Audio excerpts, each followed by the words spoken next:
ஈரோடு கிழக்கு இடைத்தேர்தல் பிப்ரவரி 5ஆம் தேதி நடைபெறவுள்ள நிலையில் இன்று வேட்புமனு தாக்கலானது தொடங்கியிருக்கிறது. இந்த இடைத்தேர்தல் பணிக்காக சென்ற உதவி பணியாளர் சந்திரமோகன் என்பவர் உயிரிழந்திருப்பதாக அண்மை தகவலை நாம் பார்த்துக் கொண்டிருக்கிறோம். வேட்புமனு தாக்கல் தொடங்கிய நிலையில் தேர்தல் பணிக்காக சென்ற அவர் மாநகராட்சி நுழைவு வாயிலில் மயக்கமடைந்திருக்கிறார். மயக்கமடைந்தவர் மருத்துவமனையில் அனுமதிக்கப்பட்ட நிலையில் அங்கு சிகிச்சை பலனின்றி உயிரிழந்திருப்பதாக அண்மை தகவல்கள் கிடைக்கப்பட்டிருக்கின்றன.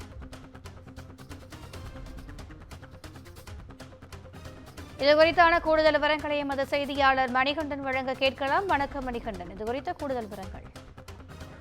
நிஜமாக ஈரோடு நெடுஞ்சாலைத்துறை அலுவலகத்தில் அலுவலக பொறியாளராக பணியாற்றி ஓய்வு பெற்ற சந்திரமோகன் என்பவர் அவுட் சோர்சிங் முறையில் மீண்டும் பணியாற்ற வந்துள்ளார். இந்நிலையில ஈரோடு கிழக்கு தொகுதி இடைத்தேர்தலையொட்டி அதிகாரிகளின் உதவிக்காக தேர்தல் பணியாற்ற இன்று காலை மாநகராட்சி அலுவலகத்துக்கு வந்தார். அப்போது பாத்தீங்கன்னா மாநகராட்சி நுழைவு வாயில திடீரென மயக்கம் ஏற்பட்டு தரையில் விழுந்த அவரை அங்கு பாதுகாப்பு பணியில் இருந்த போலீசார் உடனடியாக மீட்டு முதலுதவி அளிக்க துவங்கினாங்க. இதனையடுத்து 108 ஆம்புலன்ஸுக்கு தகவல் தெரிவித்ததை அடுத்து மாநகராட்சி அலுவலகத்திற்கு பைக் ஆம்புலன்ஸில் வந்த மருத்துவ ஊழியர்கள் அவரை பரிசோதனை செஞ்சாங்க. அப்புறம் பாத்தீங்கன்னா அரசு வாகனம் மூலம் ஈரோடு அரசு தலைமை மருத்துவமனைக்கு அழைத்து சென்றாங்க. அங்க மருத்துவமனையில் அனுமதிக்கப்பட்டு தீவிர சிகிச்சை பெற்று வந்த பணியாளர் சந்திரமோகன் சற்று முன் சிகிச்சை பலனின்றி உயிரிழந்தார். இதனையடுத்து அவர் உடலானது பிரேத பரிசோதனைக்காக ஈரோடு அரசு தலைமை மருத்துவமனையில் உள்ள இதுக்கு அனுப்பிச்சிருக்காங்க. திவ்யா,